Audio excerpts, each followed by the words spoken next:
He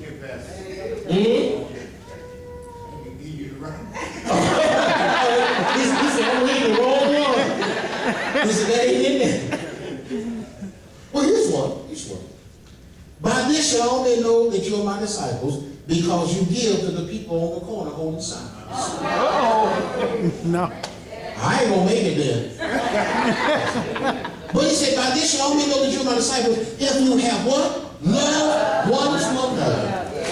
I don't care how much you speak in tongues. I don't care how much you give. I don't care how much you go to church. If you don't love one another, you are not his disciple. Amen. That's what he said. Did he say that? So love identifies us as belonging to the Master. Amen. So if you're not walking in love, you're walking in cold love, you're walking in hatred, and you're not loving one another. And then listen to this. I've heard people say this. I get along better with the world than I do with people in the church. I mean, no, that's messed up. What fellowship have light with darkness? I don't have no fellowship with darkness. I love everybody. I love people in the world. But man, I love my brothers and sisters in Christ more than them. I'm sorry. The Bible said, do good unto all men, but especially to the household of faith. We ought to do good to people that love Jesus better than anybody. Amen. Y'all ever heard this one? I like you, but I don't love you. You ever heard this one? God will have to help me love you. Let me show you something real quick. Praise God. This word is so good. Amen. You know what? Somebody told me one time. They said, Pastor, you're a different kind of dude. I said, what you mean? They said, you don't shout to make people. You don't preach to make people shout. I said, you know why? I ain't got nothing against shouting. I said, but shout once you get the victory, though. I shout while you get the victory. I shout when you get the victory. I said, but listen, you know what makes me happy? It's when I know people are getting the word deep down in their heart, that when they leave here, this word will come alive in them. Listen, you don't need this in here. You need it out there. Listen to this. Let me see if I can read this scripture right, because this may be something that I just wrote in here. I don't know. Let me see. 1 John chapter 4, verse 19. We could have just kept reading that. 1 John chapter 4, verse 19. You got it? It says, we love him because he first loved us. How many know God initiated this thing? Before we didn't even know we needed God. Living wild, and I don't know about y'all, but I was living wild, like I didn't have no restraint. And you know what? I was raised better, but sometimes when you get out there, That's right. let me tell you, I was raised in a Christian home, but I love my parents, and praise God, both of them in glory. They lived godly lives before us, but sometimes you can just go too far with certain things. Yeah. I wasn't allowed to do nothing growing up. I couldn't play jacks. I couldn't play cards. I still don't know how to play spades. People ask me all the time, I say, I ain't got it. I couldn't go to movies. I didn't go to picture shows until I snuck out. I was 16. I stayed all day. I knew I was going to get tore up, but man, I was watching Bruce Lee. I didn't care. I knew I was going to get it. I said, I'm going to get it. I couldn't listen to music. If it wasn't Jesus, if it wasn't Mighty Clouds of Joy, if it wasn't them, I couldn't listen to anything. That's why I had to sneak off to my friend's house, because their mama, she was saved, but she was enlightened. She let me listen to the Commodores, Earth, Wind, and Fire. So I sneak off, and I go get my Commodore, and I come back home. My mother, she had to pray over me and anoint me and breathe the blood and stuff. But I couldn't do nothing when I grew up.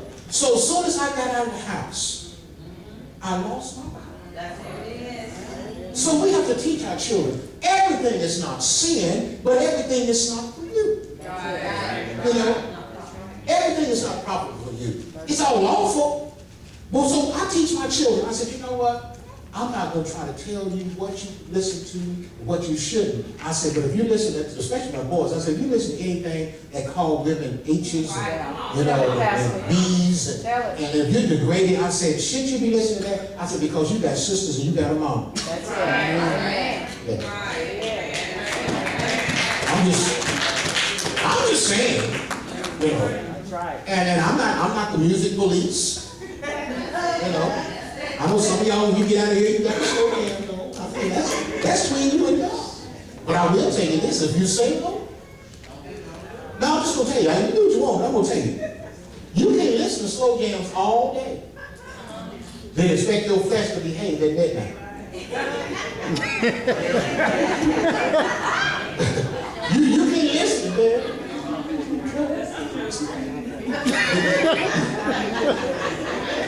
There are some songs that are perfectly fine, they're romantic, they're lovely. You listen to them with your spouse if you want to. But there's some stuff out there that you listen to it, and it's going to make your flesh craving raving at midnight. And you're trying to figure out where this come from. It came from you feeding that soulless nature, all of this. You know, I love you, you know. So, let me ask y'all a question real quick. Let me ask you a question. See, some of y'all say, y'all really got out the spirit. Do you know, and but do you know people, y'all need to hear this about music. This is very important. Music. I'm not the music police. I don't tell people what to listen to and all that. Me personally, I only listen to stuff that edifies my spirit. That's just me personally. But I know other people, you know, they got different tastes and different music and so forth. And that's pretty good now. But did you know music is the only avenue that can get into your soul without your permission? Yes. Yes. It can enter your soulish nature without your permission. There's some stuff got to get your permission. But music, you don't have to get your permission. All you got to do is listen to it. And whether you realize it or not, it's going in your soul, and it is affecting people. I can ask you this simple thing right here. The kids, I don't think y'all know this, but the old folks know this. I remember that old Folgers commercial. The best part of waking up, what? How long did y'all spend trying to memorize that? That's why they do it, because they know advertising and music goes in your soul without your permission, and before you know it, I'm walking around in the store one day, I'm walking around in Dillard's, you know, I'm minding my own business, and all of a sudden they see some music pumping on there, you know, and I'm looking for stuff, and all of a sudden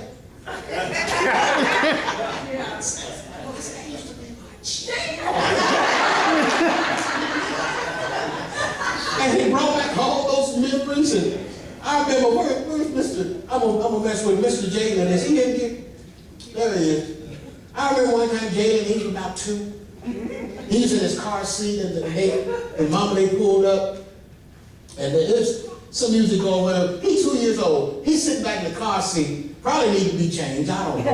But he's sitting back there, and I'm sitting there talking to him. All of a sudden, he's talking about, that's my son.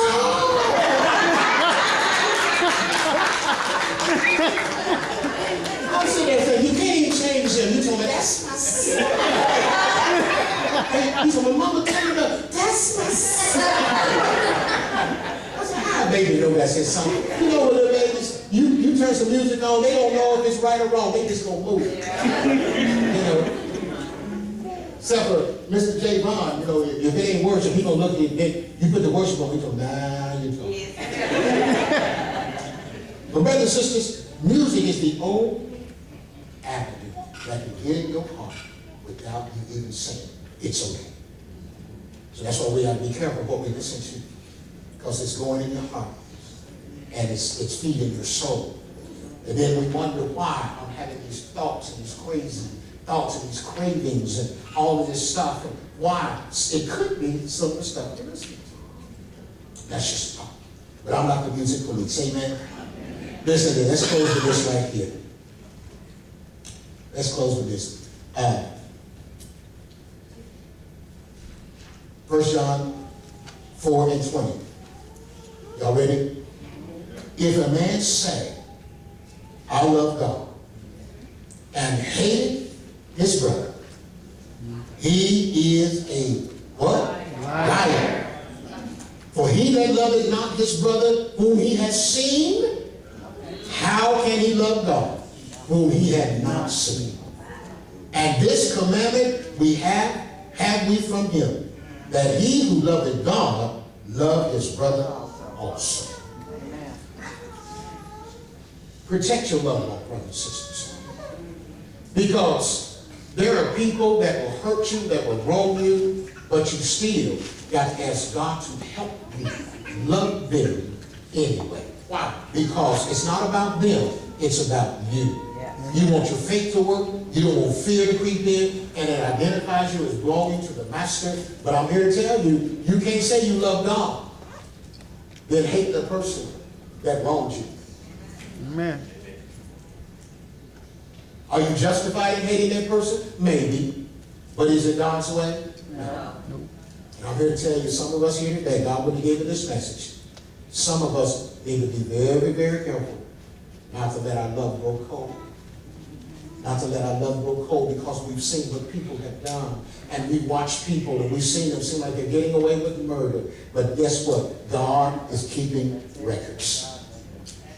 And God will fix it in the end. Yes, He will. What is our job? To keep ourselves in the love of God. Amen? Amen. Stand with me. Amen.